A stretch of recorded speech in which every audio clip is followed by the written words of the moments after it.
Good morning, everyone. Good afternoon. Nice to virtually see you all again. In a ceremony at the General Assembly this morning, the Secretary General extended his profound condolences to the family of His Highness Sheikh Sabah Al-Ahmad Al-Jaber Al-Sabah and to the government and people of Kuwait on the Amir's passing. Throughout his reign, the Secretary General said His Highness earned recognition and respect from near and far for his outstanding leadership and commitment to peacemaking. He always stood ready to bridge faiths, cultures, and countries in the neighborhood and beyond. As a close friend of the United Nations, the Secretary General added, the Amir was also reliably on the front lines of mobilizing the international community in acts of solidarity. Mr. Guterres added that the United Nations will keep supporting Kuwait's mediation efforts and its role in promoting peace and stability. The World Meteorological Organization today released its State of Climate Services report, which says that over the past 50 years, extreme weather and climate events have increased in frequency, intensity, and severity as a result of climate change and hit vulnerable communities disproportionately hard. The report was produced in collaboration with 16 international agencies and financing institutions and identifies where and how governments can invest in effective early warning systems that strengthen countries' resilience to weather, climate, and water-related hazards. The report also stresses the need to switch to impact-based forecasting, an evolution from what the weather will be to what the weather will do, so that people and businesses can act early based on the warnings.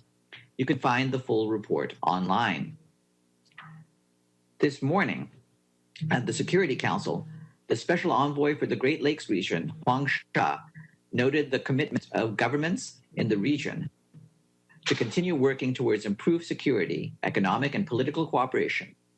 He said that despite the impact of the pandemic, the past few months have seen encouraging advances, although persistent challenges remain.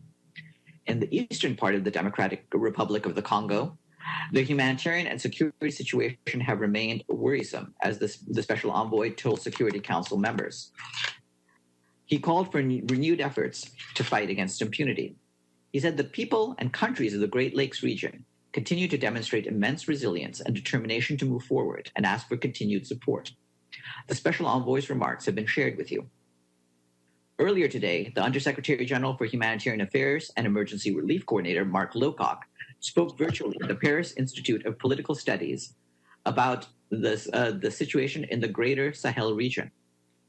He highlighted the devastating effects of the convergence of conflict and insecurity, weak governance, chronic underdevelopment and poverty, demographic pressures, and climate change on the people of Burkina Faso, Cameroon, Chad, Mali, Niger, and the northeast of Nigeria.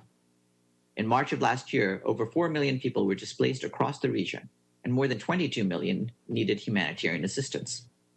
18 months later, displacement has increased by 25%, and the numbers in need of humanitarian assistance has risen by 50%. Next week, the UN, together with Germany, Denmark, and the EU, will host a major conference on the Central Sahel. Leaders from the region and around the world will come together to pledge funds and make concrete policy commitments. Mr. Lowcock's full remarks are online. The UN support mission in Libya has welcomed the appointment on Sunday of 5 women judges who will work in 2 new specialized courts in Benghazi and Tripoli, dedicated to hearing cases of violence against women and children. The establishment of these 2 courts, coupled with the appointment of 5 women judges, represents a significant step towards advancing the rights of women and children in Libya, the mission said. Turning to Afghanistan, our humanitarian colleagues tell us that continued fighting between Afghan national security forces and non-state armed groups in the south, near Larga city in Helmand province, has reportedly displaced about 35,000 people. According to initial estimates from local authorities, nearly 200 people have been killed or injured, and this number could change as assessments are ongoing. Several health facilities are reportedly closed, while others are only addressing trauma cases. Electricity has reportedly been cut in some areas, and telephone networks are also affected, impacting humanitarian assessment teams' communications. We, along with our humanitarian partners, have been assessing needs on the ground since yesterday, but access is limited. Across Afghanistan, more than 208,000 people have been displaced by conflict this year. The UN and humanitarian partners have reached 6 million people with humanitarian aid as of the 30th of June 2020. The 2020 humanitarian response plan for Afghanistan requires $1.1 billion to help more than 11 million people. But to date, it has received only $372 million. In Iran, the UN Refugee Agency has stepped up its cash assistance to support thousands of extremely vulnerable refugees whose livelihoods have been severely impacted by the continuing COVID-19 pandemic. Iran hosts nearly 1 million refugees, most of whom are Afghans. COVID-19 has severely worsened economic conditions in Iran, whose economy was already under substantial strain. Basic food item prices have shot up more than 20% in just 1 year. Refugees, who usually rely on precarious and unstable jobs for their income, have been particularly hard hit. UNHCR and its government partners have supported more than 20,000 refugees since the start of the pandemic with cash assistance. But the agency warns that further funding is needed to support many more who are facing increased hardship and destitution.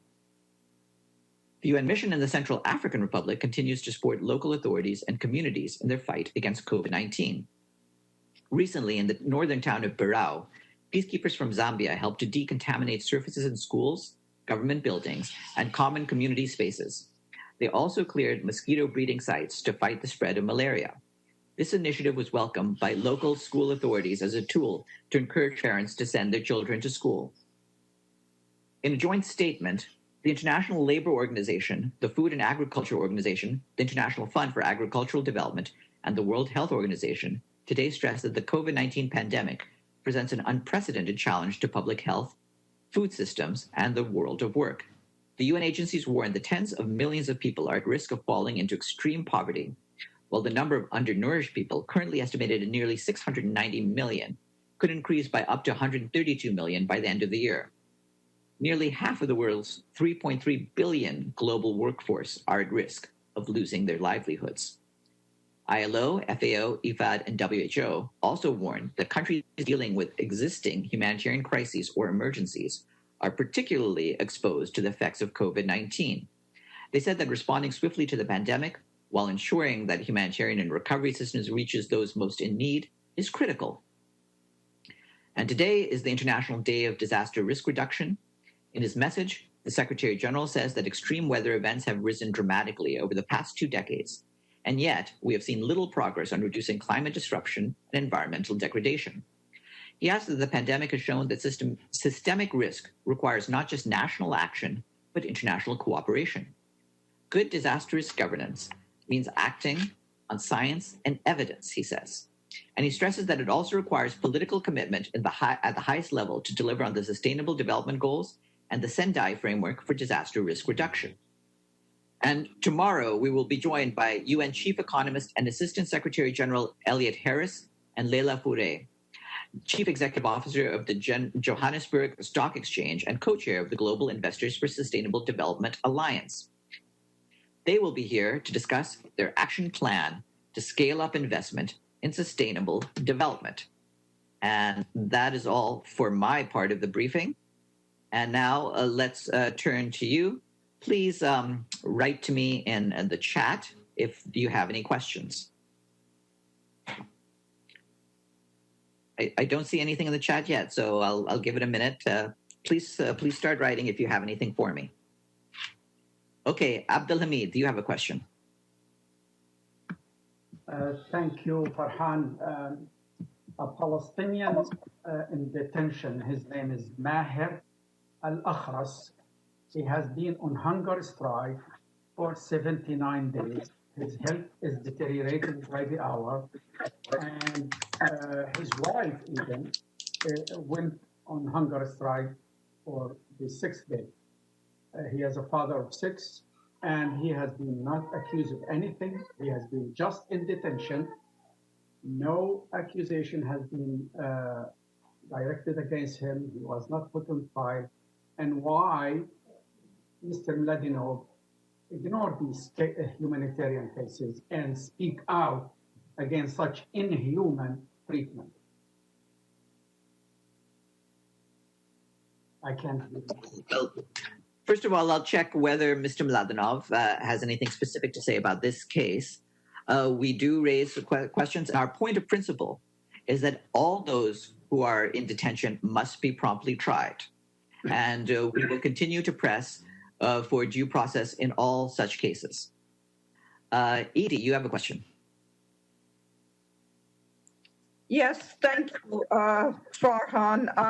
I know Mr. Griffiths has been in Saudi Arabia. Is there any readout on how his talks are going and what his next plans are?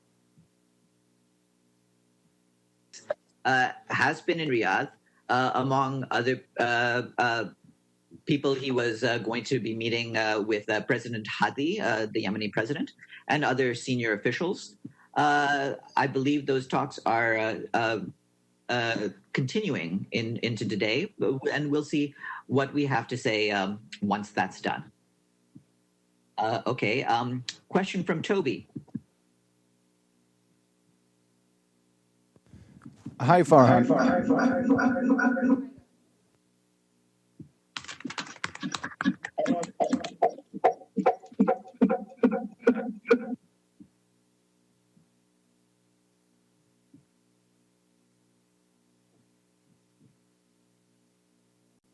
In the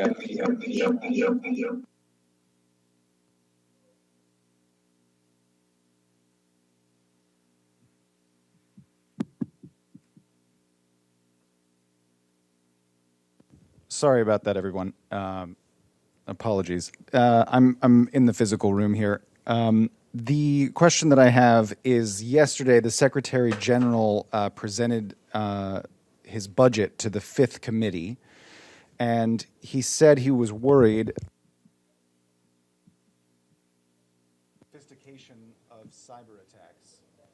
I'm wondering, the language there was similar to what we've seen in the 1718 panel of experts committee reports about increasing sophistication of cyber attacks. And I'm wondering if we can get more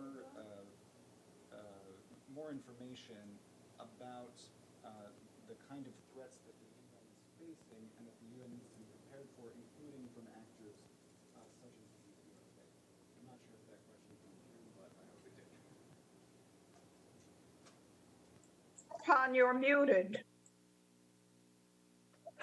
Sorry, Toby, you were cutting out. I didn't hear the last bit. Can you try that again?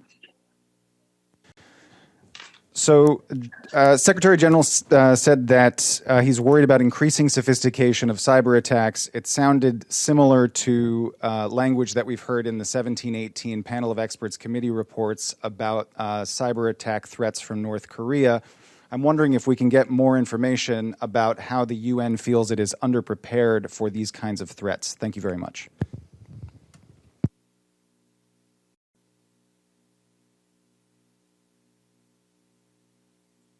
Farhan, you're muted. We can't hear you. Someone keeps muting me. I trust. I haven't been pressing this button. Can you hear me now? Anyway, so we have been dealing with threats of cyber attacks from various different parties over the years. Our technical experts at our Information and Communications Technologies office has been facing different threats and has warned staff of potential problems, including phishing attempts from different parties. At this stage, the information we've received from our information and communications technology people is that we are well protected, and we've been dealing with potential problems as they come. That's as much detail as I want to share on that for now. Is there anything else? Going once? Going twice? If that is it, the floor over to Brendan Varma, who is present in the office. Brendan, over to you.